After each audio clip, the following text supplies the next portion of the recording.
Welcome to Positive Talk with Kevin McDonald. Hey, that's me. Hi, and welcome to Positive Talk. Our show features the best positive stories and people from around the globe as we endeavor to answer the universal question of why am I here and what is my purpose? Understanding that can change everything, and knowing your greatness is fundamental to living your best life. So join us right now as together we work to create the adventure of our lifetime.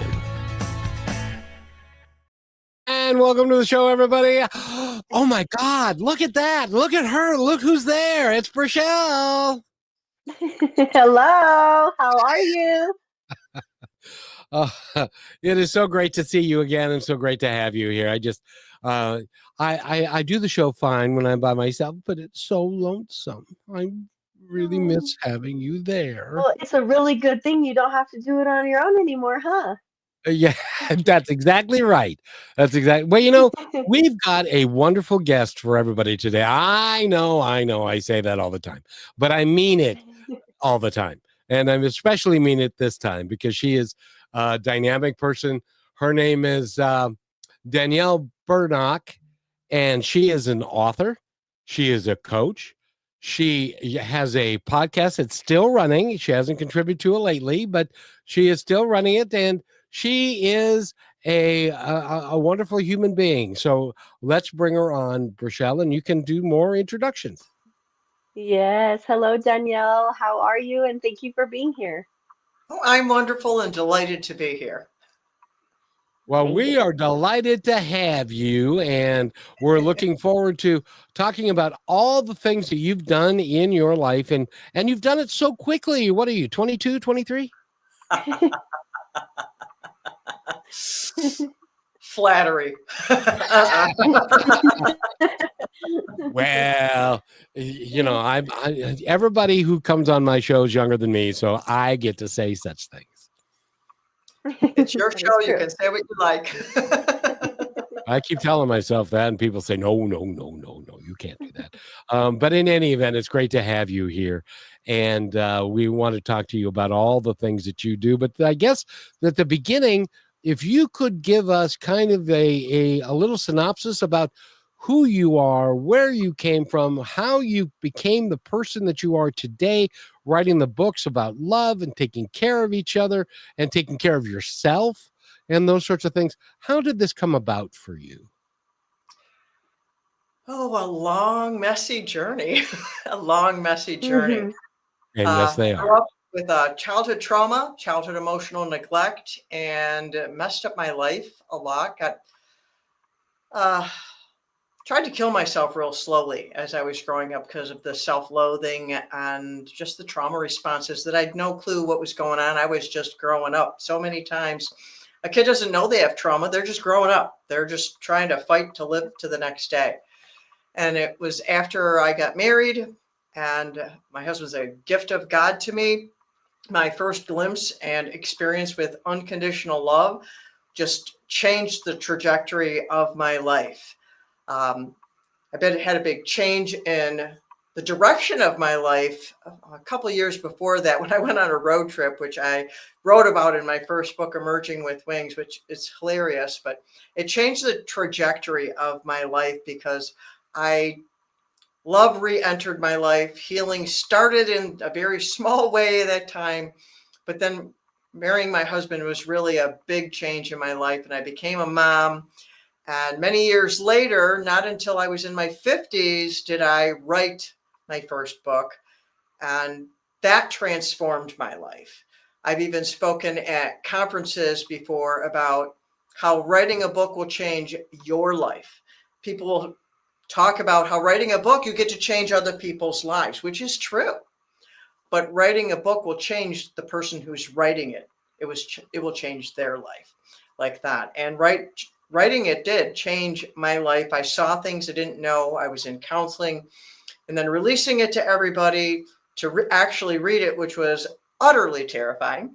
But the response to that my story mattered to other people and my story helped other people was the beginning of my journey to write more and do coaching and speaking, and then the podcast and all the other things that I have done. It really came about through that first book. And that first book, when you started writing it, did you say, "Oh, I'm just going to write a few things and we'll see," and then it just kind of evolved, or did you have a clear idea and an intention going in? Well, I'm a person of faith, so that's part of my journey, both the messed up part and the fixed up part.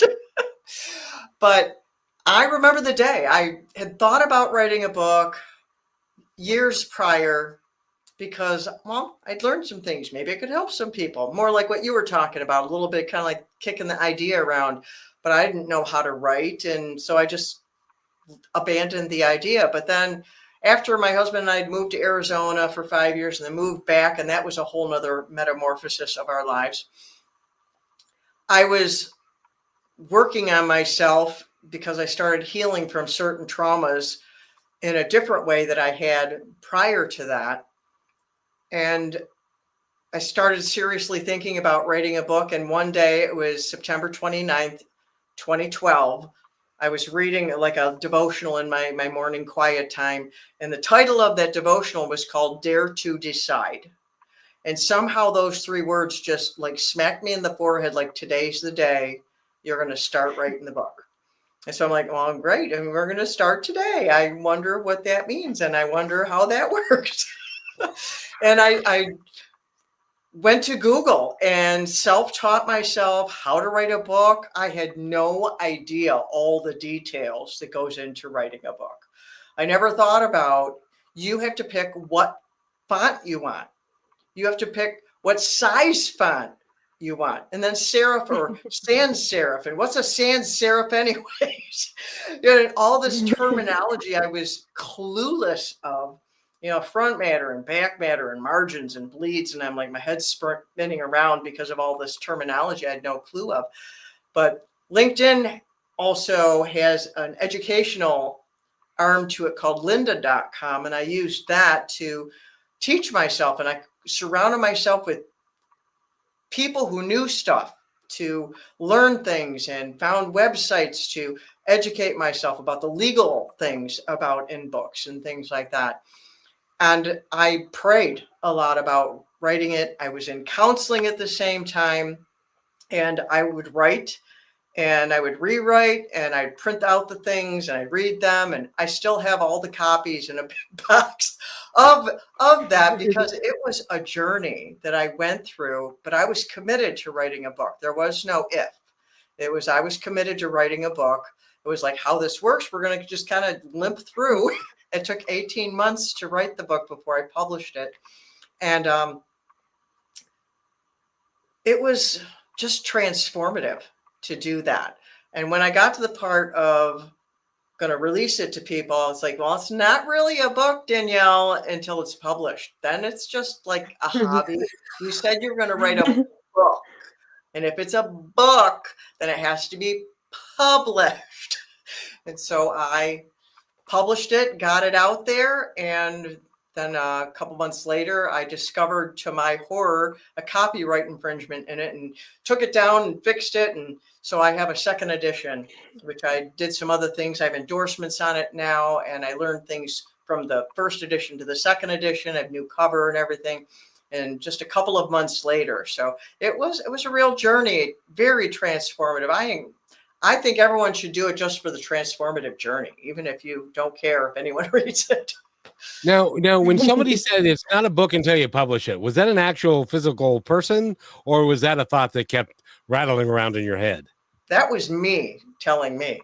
Yeah, it's kind of like one of those, no, shut up, I don't wanna. I did. Yeah, okay. Well, no, it was holding myself accountable to what I said I was going to do. I was holding myself accountable. I hate it when I hold myself accountable. It hardly ever works for me.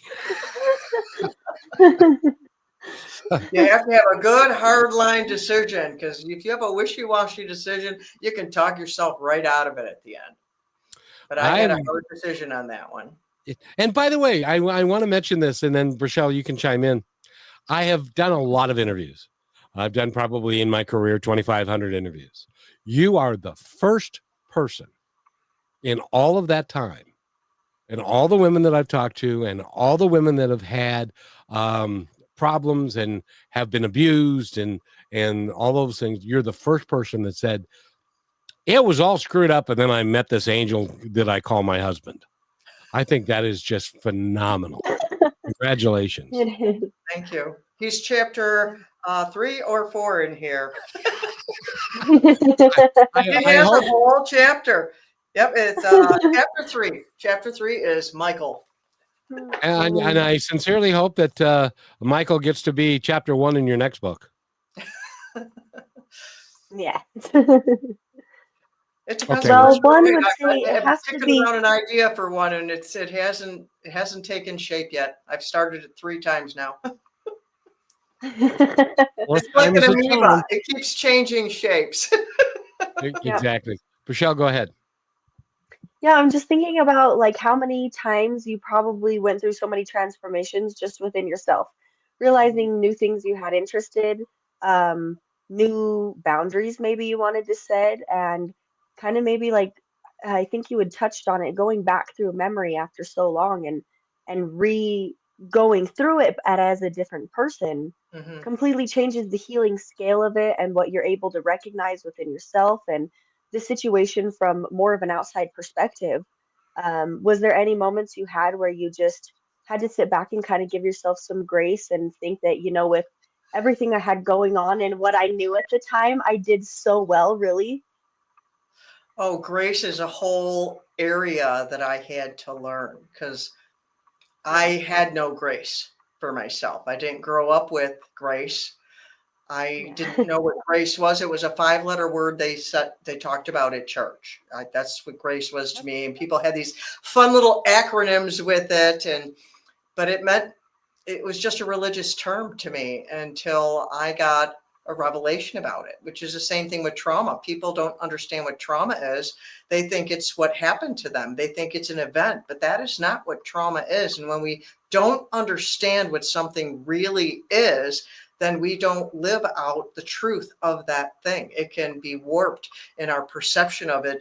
It takes us off the proper trajectory, like the difference between true north and magnetic north. It's just a little bit of a difference, but it can take you a long way off from where you're trying to go.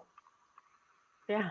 That's a very good perspective on it. I think about that a lot lately, especially just going through life and where I'm at now and how I was then. And it's almost like you kind of start to see the top and the shallow surface of it. But Hmm. as you go on and learn and you end up in situations, things and moments stop you in time where you have that's like, oh my gosh, wow, like from so long ago to now, that's a completely different vision and perspective in my head. And I think it's so powerful to be able to have that and also love whatever version of you that was. Well, it helps when you have someone who demonstrates things for you in your life. For We sure. learn by experience more than just being told. You can tell someone to do something a million times, but if they don't Right. understand and they don't get their self involved in it, then it doesn't become a part of them. That's why practice is such an important thing. It's like you're doing it over and over again. You get muscle memory and you get the certain memories from just through repetition. It's why children learn by repetition. It's why we put things to songs to help us to remember them. So to have someone demonstrate grace, you know, Mm. that's transformative. And when we lived in Arizona for a while, we went to this particular church and they brought in this guy who did just a phenomenal job of illustrating what was not good to do and what he had this epiphany of grace. And it's like, wow. And then I got triggered when I was at church one Sunday and the worship leader gave me so much grace. It was phenomenal. So to experience that helps you to internalize that. And when you receive things, then you can give them. That's why loving yourself is important, because if you don't love yourself, you don't truly love other people because you're trying to give something you don't have. And giving someone else grace is harder if you can't give it to yourself. And there are Well, many and people wandering around the world right now who do not know what it actually means to love yourself. I have Right. no earthly idea of what that means or how that works out. Or you mean love yourself? How is that supposed to work and stuff? And by the way, you're also right. I have a couple of kids, and I could never tell them anything until they fell down after doing something they weren't supposed to do, and then it was like, "See, I told you." And they, but they couldn't. They needed to experience that Yeah. for themselves. By the way, we're talking with Danielle Bernock, and if you go to her website, which oddly enough it's called DanielleBernock.com, and find out all about her and the work that she does. And we need to take a real quick break. And when we come back, we're going to talk more about the experiences that we have in life that we can take not from a look, woe is me, look what happened to me, but how can I take those things and make it better for my life so that I can live the life that I was meant to live? And speaking of living the life that you were meant to live, the commercial we're about to play is if you are a real estate agent or thinking about it or wanting to be one and is not doing very well, I want you to listen to this commercial because this guy's got it all going on. And we'll be right back.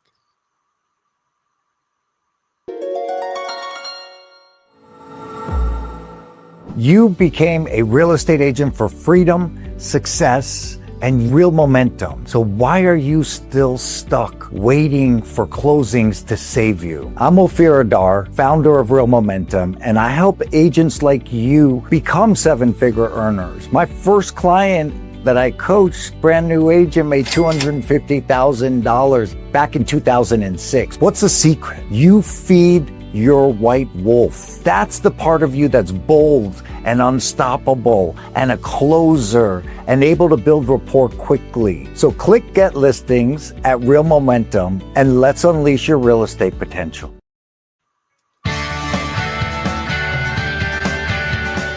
And welcome back to Positive Talk. Hey, Brachelle, did you miss that song? Did you miss it? Huh? hey, yes, yes, yes, yes. It's been so many weeks. And honestly, say time goes by so fast, but it's felt like quite a while. So when there's the moment, things slow down a little bit. Up, you're breaking up, kid. I don't know if we can make that your connection a little bit better. But let's give it a try. And but Can you Danielle, hear me now? oh, you're much better now. Okay, good. And but Danielle, you talk a lot about the love that heals, the love for yourself. Why do you think it is that so many of us don't even ask that question? They're just we don't even think about love in terms of ourselves. Why do you think that is? Conditioning. I think it's a lot of conditioning. I know growing up, it was conditioning from home and at church, where loving yourself was selfish. It was self-centered. It was wrong. It was even sinful, according to some. Many kids grow up with their parents just berating them about how terrible they are and how selfish they are, how they don't think about it, and they just beat them down and beat them down and beat them down. And when we grow up being beat down, after a while, you get used to being beat down. They train elephants when they're babies, they attach them to a post and they can't move away. But when they're old, when they're big, they can attach them with this really little rope because they're trained and they don't try and get away. They could pull that out and run away and they don't, because they train that, they condition that into them. And so I want to condition people into, you need to love yourself. Loving yourself, it's a God-given gift, because if we don't love ourselves, we won't take care of ourselves. And if we don't take care of ourselves, what is the object? We're going to degrade. I mean, things go from order to disorder. If we don't take care of ourselves, we're going to go from order to disorder in our lives. Loving ourselves is important. some people are of the mind that if you love yourself, you won't love other people because you're so focused on yourself. Well, it's not self-focus. It's about taking care of yourself and understanding what is love. Love is to recognize and see the value in someone or something. And then the second part of that is to act in the best interest of the person you say you love. It doesn't let them do whatever they want, because, you know, you have a kid, you wouldn't want them just run in front of a car. If you just let them run in front of a car, you're not loving them. You would act in their best interest to keep them safe. So loving ourselves is something that we really need to understand the importance of it. It feeds everything else. If we love ourselves with a healthy love, we will fuel that into other people, because love is meant to be spread. We were created with the need for love. They've done studies all over the place over it's an inherent need. It's our greatest need as human beings. We suffer when we don't get the love that we need.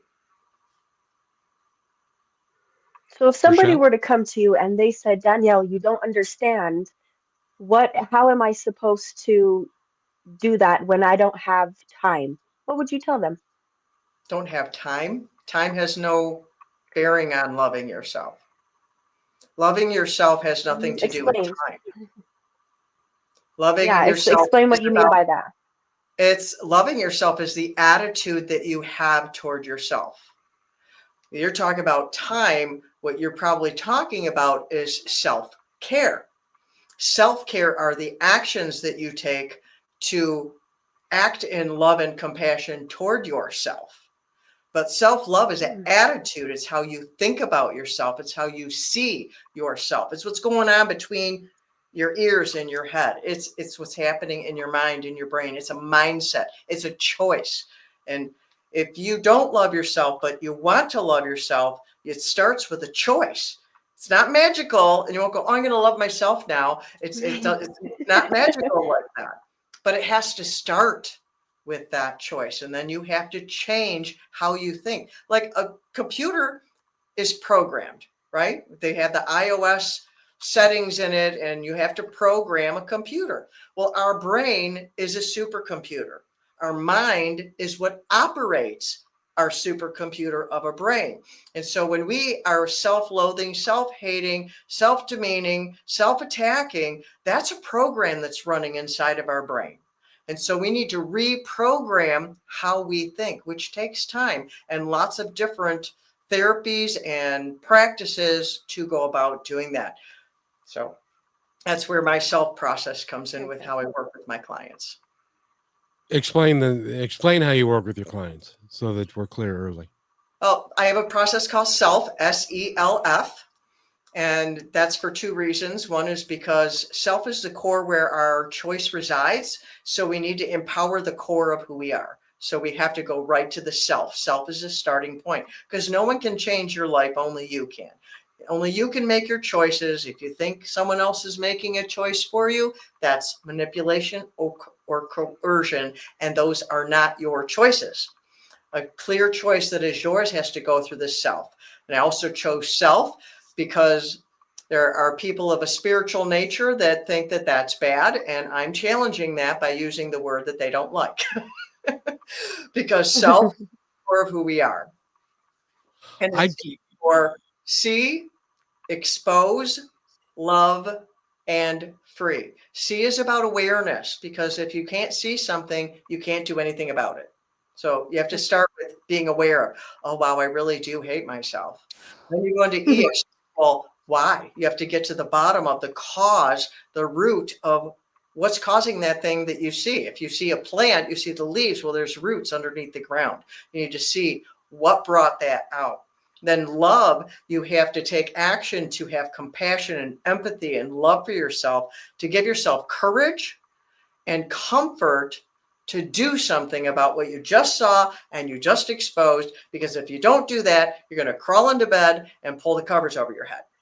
So you have to have the love to empower yourself to move into the F for free, which are the action steps to start loving yourself, to start healing, to start changing whatever it is that you saw and exposed. It's an action step, and it's done in layers, like you peel an onion. It's done over and over. It's cyclical.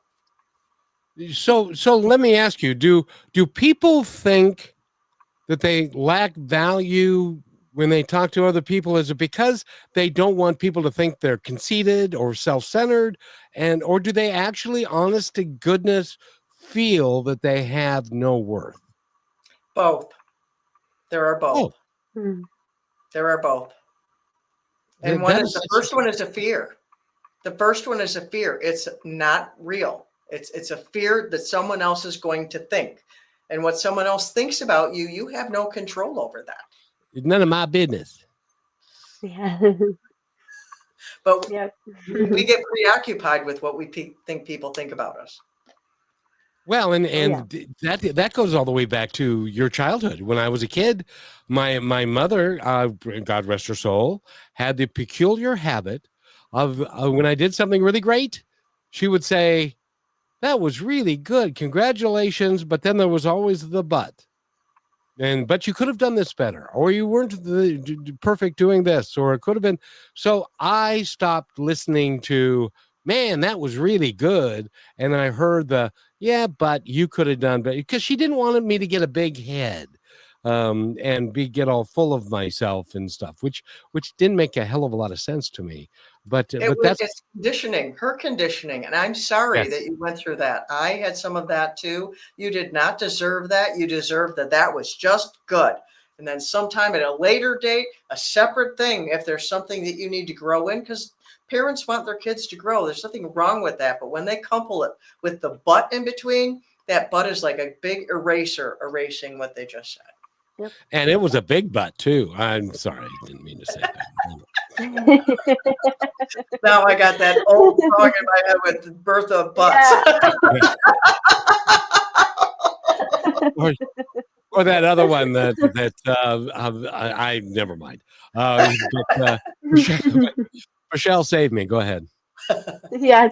I keep wondering, was there a moment of time when something specific happened? I think this is what's making me think about it, is because you had mentioned about how grace was only something you heard in church and that's how you tied that, but actually got a message that healed that when you later were at church as an adult.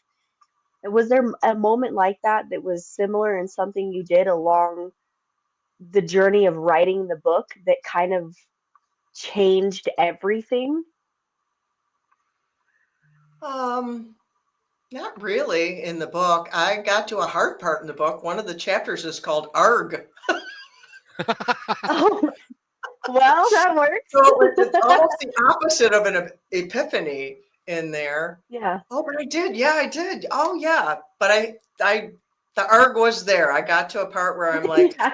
I got very frustrated with, what is this good? And how am I going to help people? It all matters. None of it matters. What matters? I don't know what matters. But Yeah. yes, there was an epiphany in the book, which is a quote that has gone viral that promoted me or spurred me on to doing what I do. And it was an epiphany Mhm. to me. Do you mind if I read the quote? Please. Yeah, please do.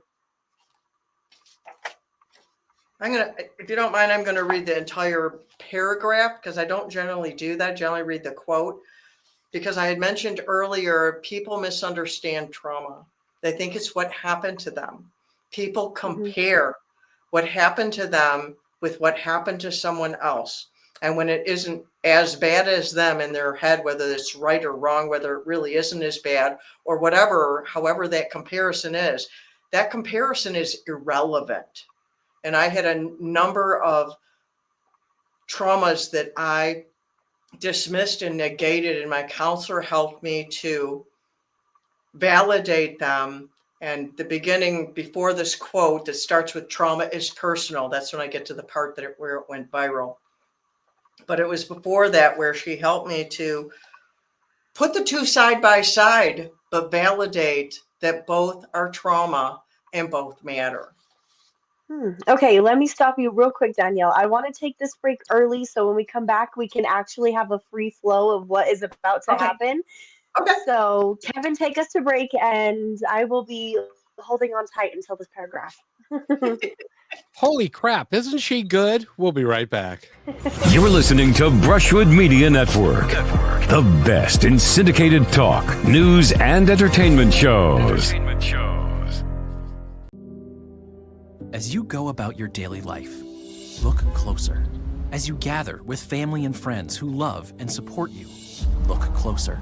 There are youth right in your community who don't have the home, warmth, and healing you have. So look closer. Every year across America, a staggering 4.2 million youth are homeless or trafficked. And for 50 years, Covenant House has worked relentlessly to keep them safe and protected. Tonight, 2,000 young people will sleep safely in a Covenant House bed. And tomorrow, they will wake up surrounded by love. They get clean clothes, hot meals, medical care, and a safe place to sleep. 24 hours a day, 7 days a week. In sites across America to help them fulfill the great promise of their lives. So look closer at Covenant House. To help or get help, go to covenanthouse.org. And welcome back to Positive Talk with Brachelle. That's her, Brachelle, and Kevin McDonald. And our guest today is Danielle Bernock, and she is an author. She's a podcaster. She's goes on lots of podcasts, and she talks to people about love and about connecting to yourself and to others. Because in my opinion, and correct me if I'm wrong, and then I want you to read everything. If you don't connect with yourself first, you can't connect with anybody else. Yeah, yep, that's true. I just got to say, I love that commercial about Covenant House too. I love when people are helping people like that. I was about going to cry watching that commercial. It is a powerful commercial. And the reason I play it, and Danielle, I play it almost at the bottom of every hour of every show that I do, because I simply refuse to believe that the United States, being the greatest country in the world and with the access to all the food and all the access that we have 4 million kids that are either homeless or in foster care, and that's a whole nother story, but we can do better. And that's my whole message behind that, is we can, and we need, and we should, if we chose to do better. So we can do something. Everybody can do something. Nobody can do everything, but everybody can do something. Even if it's just to say hello and be kind to kids as they're walking down the street. We can all do something. Anyway, Brachelle, go ahead and lead this off. Yes. So we left the break because I'm so horrible and I cut it off. But Danielle is going to read us a paragraph from her book that brings a quote that brought an immense amount of change, because we are learning that change is good here on Positive Talk. So Danielle, go ahead, whatever you'd like to say. Okay, it starts with, no, the teacher's shaming and humiliating of me when I was barely 6 is not the same as the Sandy Hook massacre. No, the subsequent string of various emotional woundings and traumas is not the same as a tsunami. No, the malfunction of love and the invalidation of my personhood by my parents is not the same as a plane crash. No, the spiritual orphaning by the religious leaders is not the same as the Holocaust. You cannot compare them. Trauma is personal. It does not disappear if it is not validated. When it is ignored or invalidated, the silent screams continue, internally heard only by the one held captive. When someone enters the pain and hears the screams, healing can begin. That's phenomenal. That is insanely powerful. Yeah, what brought that one paragraph to be the wording it was? I'm going to give God glory. I know I prayed over it. I don't know. I read my book and I marvel at it because it's a work of art, and it's written as a love story because people need that love, that they need. The trauma is healed by love, and that's what they need, is the love. And I really wrestled with those things aren't those other big, huge things, but it's personal, and we need to validate the personal things in our lives. No, it's not the Sandy Hook. And I felt like if I owned that, then somehow I was belittling these other things. It's like, no, that's not true. That's a lie. So we need to own the truth of our own wounding, our own lives, and minister healing to us. And when we can accept that healing and that ministry to our own hearts, it causes us to desire to give that to others, like that Covenant House. There's probably people who work there that have been through that, or they have close ties with that, because you are sparked by empathy by the things that touch your soul deeply. So I am motivated to help people because I have been pulled out of so much trauma, so much invalidation, so much self-loathing. I tried to kill myself slowly because I hated myself that much. And no one deserves to live like that. As it says in your positive talk thing, there is greatness inside every person. And I want to help people to discover that, to mine that, to lean into that, and to live that out, to find the joy they were created to live. And we need that in the scope of relationships. Love lives in a circle, and relationships are a giving and a taking, giving and receiving of love, like breathing. We breathe in and we breathe out. We take love in and we give love out. We have to live in that circle of love, and we all deserve it. Everyone listening, everyone watching, you deserve love. You deserve to be loved. You have great value. Every human Oh, on the Amen. planet Amen. has great value. Amen. We are here, each of us, and it's in the Bible and it's also elsewhere. Each of us, according to our gifts, are here to contribute to the all, and to Mhm. contribute to our lives, yeah. and to understand who we really are, and to get rid of the stories. I call them stories. I don't know if you do or not, but all the stories that we get about. I remember a story that I carried with me for 25 years. It was told to me by a fellow 6-year-old. And it took me till I'm in my mid 20s before I realized you've been carrying around something that a 6-year-old told you 25 years ago, and it has affected you, because he said, Go away. I don't want to be your friend. Just go away." He was 6. What did he know? And yet I took it in personally for that. And we all do that until we don't. Is that right? Yeah. Well, when we're children, it's called childhood trauma on purpose. It's another word for that is developmental trauma. You were 6, and there's no shame in that. That you were 6, your brain wasn't done. You took it in, which with whatever parts were working at the time. There's no shame in that. When we become adults, we tend to look down that and shame ourselves. Why did I think that? What's wrong with me? It's something that I have seen that has helped me, and I share it with people to help them. If anyone struggles with beating themselves up with, I overreacted, I took that too personally, I shouldn't have this, I shouldn't have that, whatever age you were, find someone that's that age now, a child, your child, a niece, a nephew, a neighbor, someone that you can look at them and care about that person at that age, and imagine that person going through that thing that you're picking on yourself for. And if you put that in that picture, you will probably start to cry and develop an empathy for yourself that you never had before.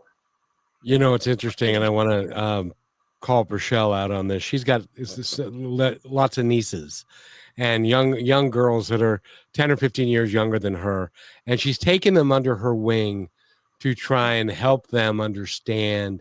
And I don't know if she wants to talk about it or not, but the fact that you've been through the wars and you're trying to help them navigate through it all.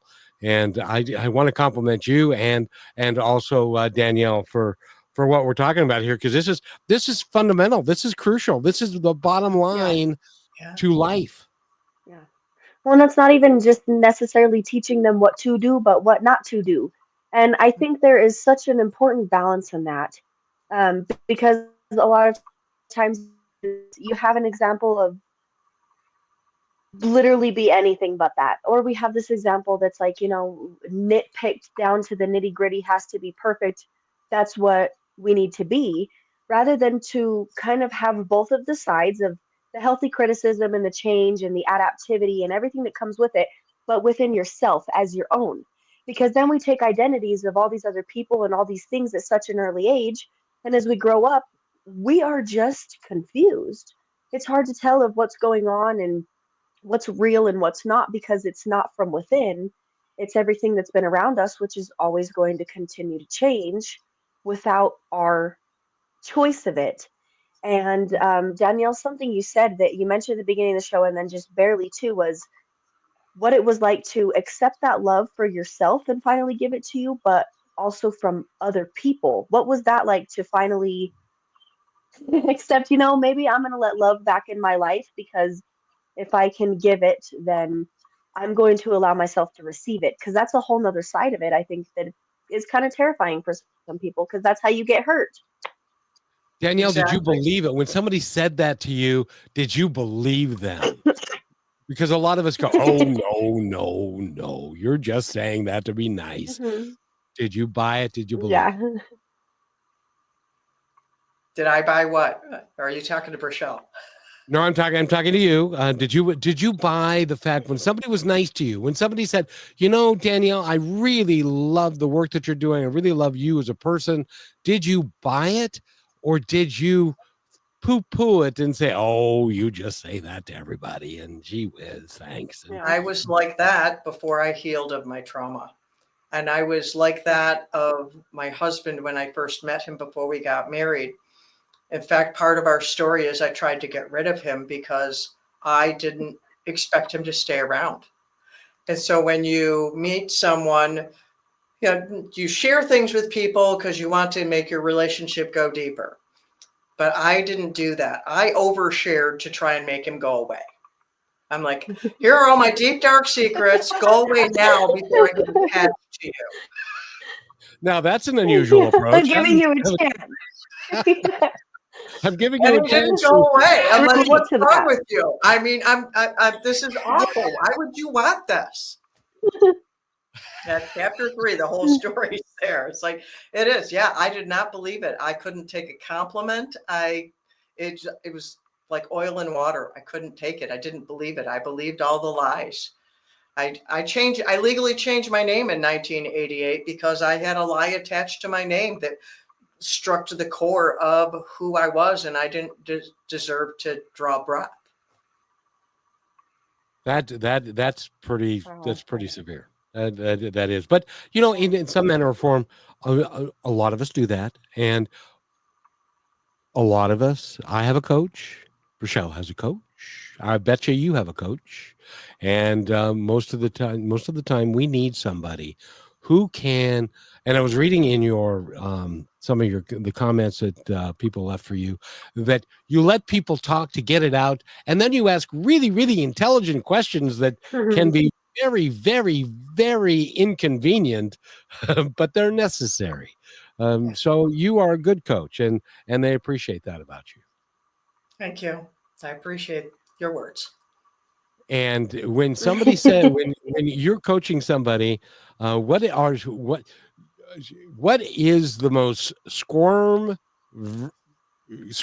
ready statement that you make or question that you have to ask people, because and then they start squirming in their chair because they don't know either how they're going to answer it, or whether they should answer it, and how much they trust you and all that kind of stuff?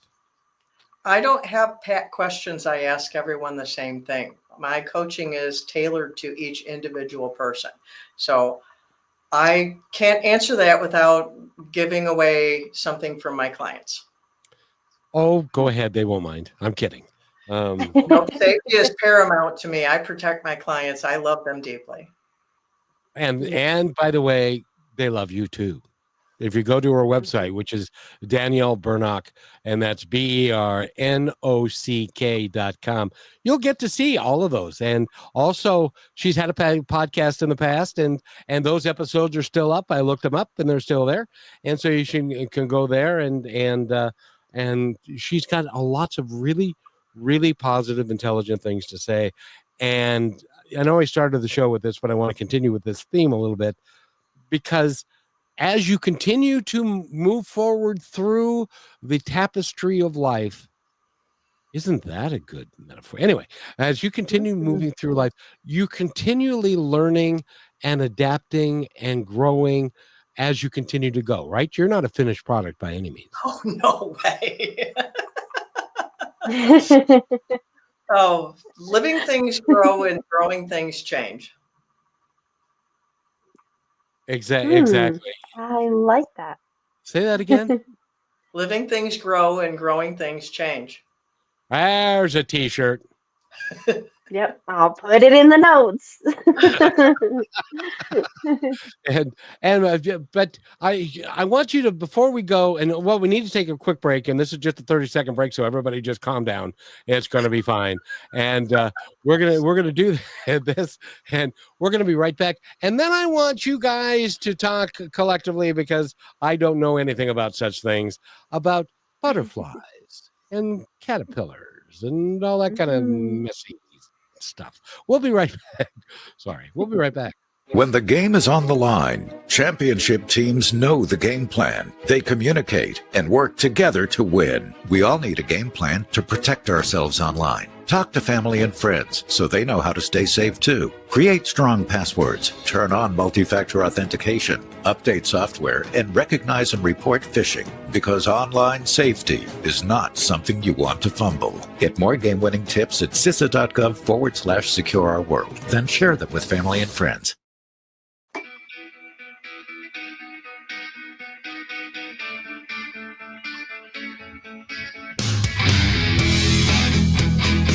Hey. Oh, I got her going too. Yes. I feel like a little DJ. It's a party. It's a party. But I would love for you to talk about the metamorphosis from being a caterpillar, and there are other people who've written about it, but I think you've got a unique take on it. So would you? I'll leave it to the two of you, since I know nothing about that subject. So, Michelle, would you like to ask the first question? No, really, Danielle, I just love to see and hear your perspective, because we all have a different one, and I think everybody's got a different perspective on change, but it's really not a bad thing. And if we can look at it as a positive, it will change everything in the trajectory of how we live. So go ahead. Well, I brought up about the butterflies before. Two things that I went through while writing my book is, one was reading another book, which I highly recommend. It's called Hope for the Flowers. And in this story, it's about two caterpillars that, they're going through life, and they get tired of eating leaves, because that's what caterpillars do. They just crawl around and eat leaves. And they find this big pile of caterpillars, and so they're going to go climb this pile of caterpillars, because that's what everybody else is doing. So they're trying to climb this big pile of caterpillars, and they're getting beat up on the way and stuff, and not getting anywhere, and people are falling down. It's just really this awful thing. They have no idea where they're going or where the pile of the caterpillars is going. And the story of how they, come off of the pile and end up going and doing a chrysalis and becoming a butterfly, and the journey of that, and the fear that is involved in that as well, because we're looking at becoming something we don't know. And when we go through a metamorphosis in our own lives and we want to change, there's fear, because we don't know what we don't know. We don't know where we're going exactly. We just don't want to be there anymore. That was a big part of my whole journey that drove me in my inner healing, is I changed because I don't want to stay here. I don't know where not here is, but I want to be not here. And it wasn't all heady and, psychological PhD. I don't talk like that. I don't have letters after my name. I have experience, and I simplify things. But when the caterpillar goes and spins its chrysalis, it goes inside, and what happens is it starts releasing an enzyme, and it sounds really gross. I talk about it in my book and share it. It sounds really gross, but that enzyme starts to dissolve the caterpillar. it like turns the caterpillar into like this soup. It's just this goopy soup inside of the chrysalis. And it has all these numerical things, or what is it? I've looked up the page of it to see what it was called. The various parts of mature butterfly are still in there. The enzymes that dissolve its tissues, it digests itself. That's disgusting. It dissolves in everything into a soup called, that's it, imaginal discs. They have things called imaginal discs. These have been in the caterpillar all along. That's that greatness we were talking about. These have been in the caterpillar all along and carry what is needed for the various parts of the mature butterfly, eyes, wings, etc. And some caterpillars even have tiny parts of the butterfly on them while they are still a caterpillar, although they are not readily visible. But once all the necessary parts are dissolved into the soup, the discs begin the cell division to form the butterfly. When the change is complete, some butterflies still carry parts of the caterpillar, muscles, or sections of the nervous system in the butterfly. So the caterpillar has a part of the butterfly in it, and the butterfly has a part of the caterpillar in it. So you're still yourself when you go through this metamorphosis, but it is transformative. I am nothing like I was 12 years ago. I am nothing what I was like 45 years ago when I first got married. I have changed over and over and over and over again. And I'm going to keep doing it because there's more change. And every new change, you can embrace a new joy, a new part of you, a new discovery. For instance, I had a meetup with a friend the other day, and she was talking about art and various other things. And it awakened in me art parts of me that I hadn't seen that way before. As in my healing journey, I wrote poetry and I wrote songs, and a lot of the songs were really sad, but but I was looking back and remembering going, wow, art was really a part of my healing journey, and I didn't really recognize that. And they have a whole wing of psychology called art therapy, and I'm not, schooled in that with letters and stuff. But after that time together, I created a new little playbook to explore art therapy, because art is more than drawing and coloring and painting.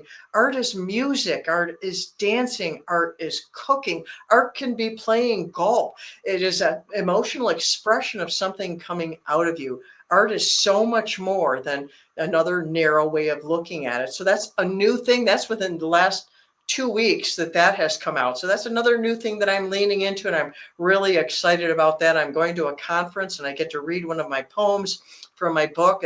In the evening, they're doing a celebration of the arts, and so I get to share that. So I'm really excited about this new thing. So more growth, more growth, more growth all the time. I love the concept that you are excited, Yeah. because I'm a firm believer that if nothing excites you, if nothing motivates you, if you're not passionate about anything, guess what? You're not going to be passionate about anything, and you're not going to do anything.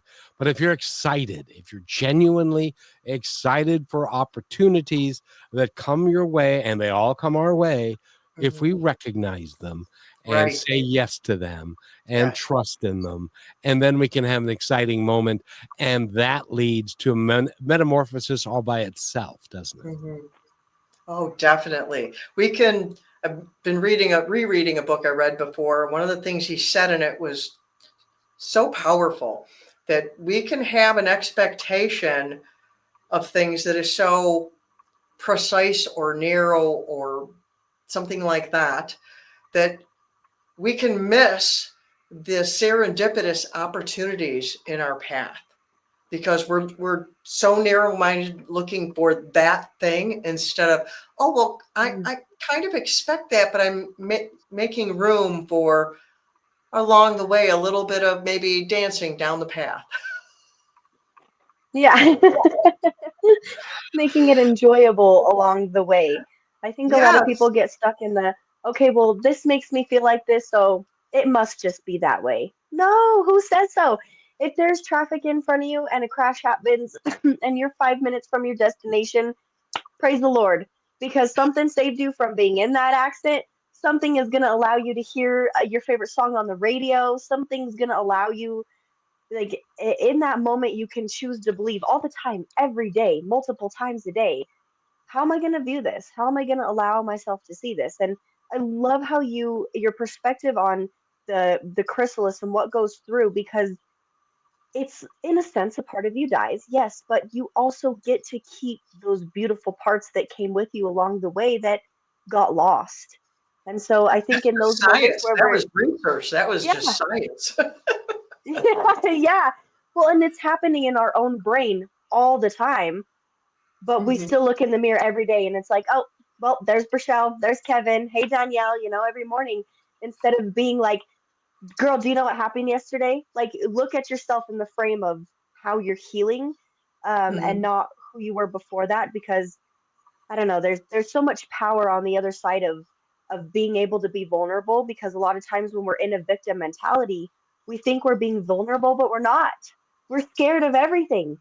And so then Mhm. when you let that go and you have the power in yourself to be vulnerable, in the most weird sense, everything becomes calmer and a little more peaceful, and you enjoy it rather than stress through it along the way. Is there a reason you think it is that way?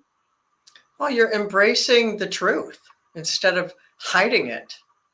You're embracing the Yeah, truth. That's why validating the trauma was so important, because that was embracing the truth. And we embrace the right. truth and we go forward from there. So, yeah, I did that thing. I went through that thing. I acted in that way. We have to own the truth. It's in my book, Because You Matter. One of the chapters is called Owning Your Pain, which, people might not want to do that, but we have to own the truth of that. I share the story of an epic meltdown I had in my life, which it could be shameful to think of that, but it was transformative.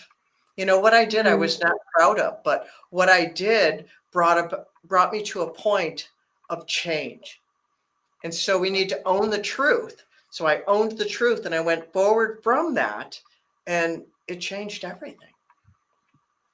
yeah. Which in most cases is I like true, but I have like to tell you that if I own the truth, I cannot dance. I'll never be able to dance. It's just not going to be in me.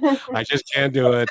I'm just it's not working for me. Now, Brochelle's going to actually do a dance class on Zoom at one point in time. I'm going to hold her to that. So, but that is, you know, it is so cool to listen to you talk about how you can live your life better. And I want you to tell people again how they can reach you, and so that they can tap into your wise expertise.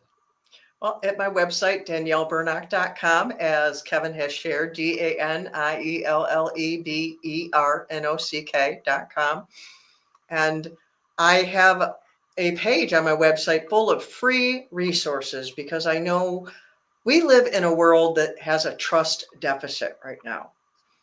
It's been increasing over the years. I shared just yesterday in a business meeting about how just on the internet itself, it just fuels that trust deficit. I was researching a post I saw someone shared, and I found on the internet, oh, yeah, that's true. Some things are embellished. But then I also found, no, that's completely fabricated. And they refuted that. I'm like, how are we supposed to know what's true? And so for someone to come to me and to share their heart, trust is paramount. So I have that whole page of free resources, so you can see me, you can hear me, you can see how I operate. And I offer a free discovery call. So you meet me if you're interested in coaching, to see if we work well together, because trust is paramount. And I call myself that lady on the internet who loves you. And I want to just throw that out there as well. You'll find me on my website, my Facebook, Monday through Friday, every day, sharing a picture going, good morning, I love you. That lady on the internet who loves you. You can find me on all the I don't know about all the socials. There's probably a million socials now, but all the main ones, Facebook, Instagram, LinkedIn, and TikTok, Twitter, and, the things. YouTube, I have a YouTube channel. So, but the main place, everything is on my website. You can find me on all the other places from that one place because I wanted to make it simple. And that is DanielleBernock.com. Rochelle, it's time for us to say goodbye. Would you care to take us out? I would love to. Thank you, everybody who joined in and listened to this. I couldn't imagine what you got to take from it and what you have to think about, and hopefully provide some change from what you've learned, or go reach out and get yourself help, because we need each other and that's okay. So thank you for being here with Kevin McDonald, of course, the only one, and myself, and Danielle Bernock was our guest today. Thank you so, so much for your time, and I think you might have to come back because we have a lot more to talk about. Oh, this is delightful. Thank you. Indeed, indeed. Thanks for listening to this episode of Positive Talk with Kevin McDonald. Our purpose is to provide everyone with a positive, entertaining, and educational experience. I would love your feedback and comments about the show, including possible topics and great guest suggestions. Please email me at kevin@kmmedia.pro. And remember, be kind to one another because each other's all we've got. That's Kevin@kmmedia.pro. And there we are, kids. I need to. Yay! Why does this now do what it's supposed to do? What it's supposed to do? Still hasn't stopped. It hasn't. It says play outro. Do you need help? Yes, I do. Help me! Help me! Help me! I'm